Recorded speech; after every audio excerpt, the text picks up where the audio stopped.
Pasukan Rusia yang berada di dalam parit dan sejumlah rumah kena gempuran drone peledak Ukraina. Rekamannya beredar di Telegram pada Selasa 17 September 2024.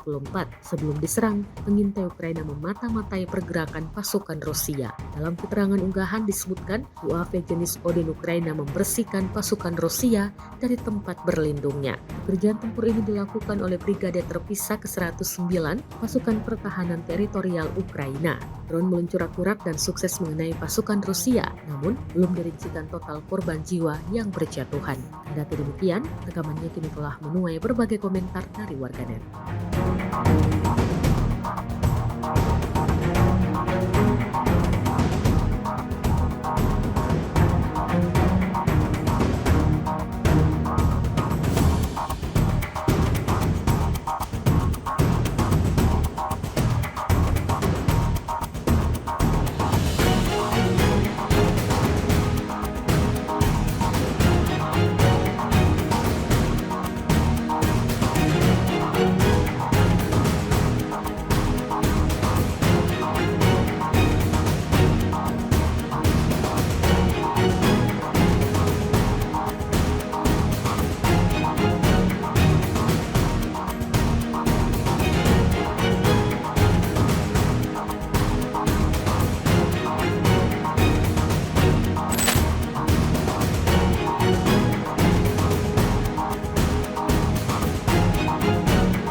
Download Tribun X sekarang, menghadirkan lokal menjadi Indonesia.